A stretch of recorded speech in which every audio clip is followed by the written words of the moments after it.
Hi friends, ఇంతకుముందు మనం చెప్పుకున్నటువంటి 5 క్లాసెస్ గురించి బ్రీఫ్గా ఇక్కడ చూద్దాం. మనం ఇప్పుడు వరకు ఏం చెప్పుకుంటున్నాము అంటే పర్సన్స్ గురించి. ఈ పర్సన్స్ పార్ట్స్ ఆఫ్ స్పీచ్లో ప్రొనౌన్ కింద వస్తాయి.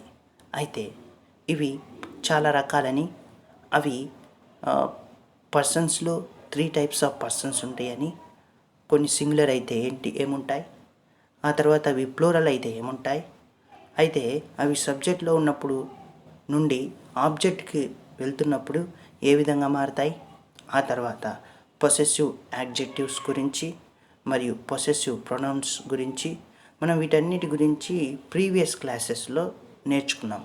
అదేవిధంగా రిఫ్లెక్సివ్ ప్రొనౌన్స్ గురించి కూడా మనం నేర్చుకున్నాం. ఒకసారి ఎవరైతే వీటి గురించి చూడలేదో వాటన్నిటినీ ఆ ప్రీవియస్ 5 క్లాసెస్ని మన ప్లేలిస్ట్లో ఉంటాయి, స్పోకెన్ ఇంగ్లీష్ ప్లేలిస్ట్లో ఉంటాయి, అందులో వెళ్ళి చూడండి. చూసిన తర్వాత దీన్ని కూడా ఒకసారి చూడండి. ఇదేంటిదంటే పర్సన్స్కి బ్రీఫ్ ఓవర్వ్యూ అన్నమాట. అయితే ఫస్ట్ పర్సన్లో చూసుకుంటే first person singular I, second person singular you, మరి థర్డ్ పర్సన్ సింగులర్ వచ్చేసరికి మేల్ అయితే హీ, ఫీమేల్ అయితే షీ, ఆ తర్వాత థర్డ్ పర్సన్ మరియు జంతువులకు సంబంధించి వస్తువులకు సంబంధించి గురించి చెప్పాలనుకుంటే ఇట్ అని వాడతాం. అదేవిధంగా ఫస్ట్ పర్సన్ ప్లూరల్ వి, సెకండ్ పర్సన్ ప్లూరల్ వచ్చేసరికి యూ, థర్డ్ పర్సన్ ప్లూరల్ వచ్చేసరికి దే. వీటన్నిటి గురించి మనం ప్రీవియస్ క్లాసెస్లో తెలుసుకున్నాము. మరియు ఇవి ఐ అంటే ఏంటి, ఐ అనేది ఇక్కడ సబ్జెక్ట్ ప్రొనౌన్ అయితే, మరి సబ్జెక్ట్లో మనకు తెలుసు ఒక సెంటెన్స్కి సబ్జెక్టు, వెర్బు, ఆబ్జెక్ట్ ఉంటాయి. అయితే సబ్జెక్ట్ నుంచి మరి ఆబ్జెక్ట్లోకి వెళ్తున్నప్పుడు ఈ పర్సన్స్ అనేవి మారుతూ ఉంటాయి. అవి ఏంటంటే ఐ అనేది మీగా మారుతుంది, యు అనేది యూగానే ఉంటుంది, హీ అనేది హిమ్గా మారుతుంది, షీ అనేది హర్గా మారుతుంది, ఇట్ అనేది ఇట్గానే ఉంటుంది, వి అనేది అస్గా మారుతుంది, యు అనేది యూగానే ఉంటుంది, దే అనేది దెమ్గా మారుతుంది. అయితే ఇవే పర్సన్స్ మరి పొసెసివ్ లోకి వస్తే పొసెసివ్ అడ్జెక్టివ్గా తీసుకుంటే ఐ అనేది ఫస్ట్ పర్సన్ మైగా ఉంటుంది, మరియు యు అనేది యువర్గా ఉంటుంది, థర్డ్ పర్సన్ హీ అనేది మనం పొసెసివ్ యాడ్జెక్టివ్గా చూసుకుంటే హీస్ వస్తుంది.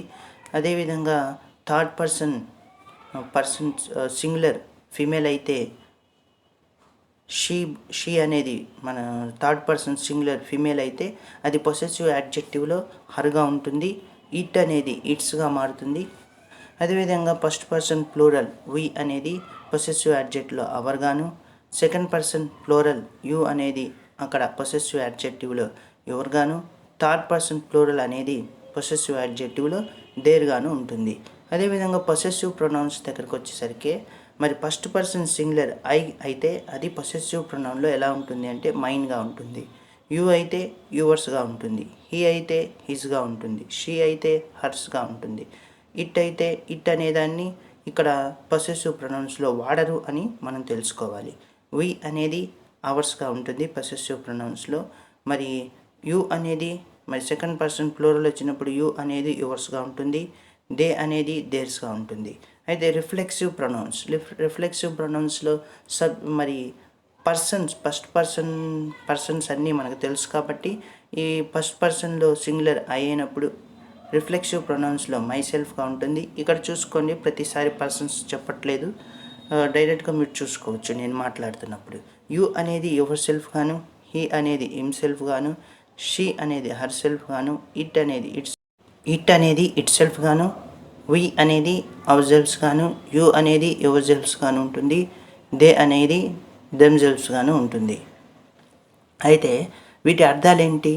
ఐ అంటే నేను అని, యూ అంటే నీవు అని, హీ అంటే అతడు అని, షీ అంటే ఆమె అని, ఇట్ అంటే అది, వి అంటే మేము, యూ అంటే నీవు, అంటే ప్లూరల్ వచ్చేసరికి తెలుగులో యూ అంటే మీరు, దే అంటే వారు. అయితే ఇక్కడ మీ అంటే ఏంటి అర్థం? మీ అంటే అర్థం నన్ను, మరి నాకు, నేనే అన్నట్లుగా అర్థాలు వస్తాయి. మై అంటే నా లేకపోతే నా యొక్క, మైన్ అంటే నాది, మై సెల్ఫ్ అనేదాన్ని నాకు నేనుగా అని చేసుకునేటప్పుడు, నాకు నేనుగా అనే సందర్భం వచ్చినప్పుడు మై సెల్ఫ్ అనే వాడతారు. ఇంకను యు అంటే తెలిసిందే మనకి నీవు అని. ఆబ్జెక్టివ్ ప్రొనౌన్లో కూడా ఆబ్జెక్టివ్ ప్రొనౌన్గా మరి యు అనేది ఎలా వస్తుంది అంటే నీకు అనే అర్థం వస్తుంది. యువర్ అనేది నీ లేకపోతే నీ యొక్క అని వస్తుంది. యువర్స్ అనేది నీది అని వస్తుంది. మరి యువర్ సెల్ఫ్ అనేది నీకు నీవుగా అన్న సందర్భంలో వాడేటప్పుడు యువర్ సెల్ఫ్ అనేది వాడతాము. షీ అనే దానికి అర్థం ఆమె. ఇక్కడ హర్ ఆబ్జెక్టివ్ ప్రొనౌన్స్లో మనం హర్ అనే దానికి ఏమని అర్థం ఇవ్వచ్చు అంటే ఆమెకు అని. ఆమెకు అనే అర్థం వస్తుంది ఆబ్జెక్టివ్ ప్రొనౌన్లో. మరి పొసెసివ్ యాడ్జెక్టివ్స్లో హర్ అనేది ఆమె లేకపోతే ఆమె యొక్క అన్నట్టుగా వస్తుంది. ఇక్కడ పొసెసివ్ ప్రొనౌన్స్లో ఉన్నటువంటి హర్స్ యొక్క అర్థం ఆమెది. హర్ సెల్ఫ్ అనేది ఆమెకు ఆమె చేస్తున్నప్పుడు ఏదన్నా పనులు ఆమెకు ఆమె స్వంతంగా చేస్తుంది అని అనుకుంటున్నప్పుడు హర్ సెల్ఫ్ అనేది వాడతాం. ఇక ఇట్కి వచ్చేసరికి అది అని. ఆబ్జెక్టివ్ ప్రొనౌన్లో కూడా ఇట్ అనేది దానిని అనే అర్థం వస్తుంది ఇట్ అనేది. మరియు ఇట్స్ అంటే దాని యొక్క మరి పొసెసివ్ ప్రొనౌన్స్లో దాన్ని వాడరు కాబట్టి మరి రిఫ్లెక్సివ్ ప్రొనౌన్లో ఇట్ సెల్ఫ్ అంటే దానికి దానిగా అన్న సందర్భంలో వాడేటప్పుడు ఇట్ సెల్ఫ్ అని వాడతాము. ఇక వి వస్తే మనకు తెలుసు ఫస్ట్ పర్సన్ ప్లూరల్లో వి అంటే మేము అని. అస్ అనే దాన్ని చూస్తే అస్ అంటే అర్థం ఏమిటి అంటే మనము లేకపోతే మమ్ములను అన్న విధంగా అర్థం వస్తుంది. ఇక అవర్ అంటే మా లేకపోతే మా యొక్క అని. అవర్స్ అంటే మాది అని.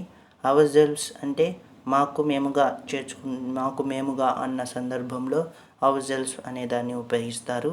ఇక సెకండ్ పర్సన్ ప్లూరల్లో యు వచ్చేసరికి తెలుగులో మీరు అని సంబోధిస్తారు అని మాట్లాడతారు. మరి ఆబ్జెక్టివ్ ప్రొనౌన్లో యు వచ్చేసరికి మీకు అన్న శబ్దం అనే అర్థం వస్తుంది. పొసెసివ్ అడ్జెక్టివ్స్లో యువర్ అంటే మీ లేకపోతే మీ యొక్క. యువర్స్ అంటే మీది. యువర్ సెల్వ్స్ అంటే మీకు మీరుగా అన్న సందర్భం వచ్చినప్పుడు యువర్ సెల్వ్స్ అనేది వాడతారు. ఇక దే అంటే వారు. దెమ్ అంటే వారికి లేకపోతే వాళ్లకు అన్న అర్థం వస్తుంది. దెమ్ అంటే ఆబ్జెక్టివ్ ప్రొనౌన్లో. మరియు దేర్ అంటే వారి లేకపోతే వారి యొక్క. ఇక దెమ్సెల్వ్స్ అనేది వచ్చేసరికి వారికి వారుగా అన్న సందర్భంలో దెమ్సెల్వ్స్ అనేది వాడతారు. ఇప్పుడు వీటన్నిటిని మనం పర్సన్స్ గురించి పూర్తిగా తెలుసుకున్నాం. వాటి అర్థాలు తెలుసుకున్నాం. అవి ఎక్కడ ఎలా మారతాయి, ఎలా ఉపయోగపడతాయి, ఎలా ఉపయోగిస్తారు అనేది కూడా తెలుసుకున్నాం. మనకు తెలుసు ఒక భాషను మాట్లాడాలి అంటే భాషలో ప్రధానమైనది ఏమిటి అంటే వాక్యం. అసలు వాక్యము అంటే పదాల కలయిక. అసలు పదాలు అంటే అక్షరాలతో ఏర్పడేది. ముఖ్యంగా భాషలో మనకు కావలసింది వాక్య నిర్మాణం. అదేవిధంగా మాతృభాషలో ఏ విధంగా అయితే వాక్యాన్ని నిర్మించటం నేర్చుకుంటామో ఏ భాష నేర్చుకోవాలి అన్నా వాక్య నిర్మాణం తెలిసి ఉండాలి. వాక్య నిర్మాణం అంటే స్ట్రక్చర్ ఆఫ్ సెంటెన్స్ అని అర్థం. ఈ స్ట్రక్చర్ ఆఫ్ సెంటెన్స్లో ప్రధానంగా సెంటెన్స్లో ఉండేది సబ్జెక్టు, వెర్బు, ఆబ్జెక్టు.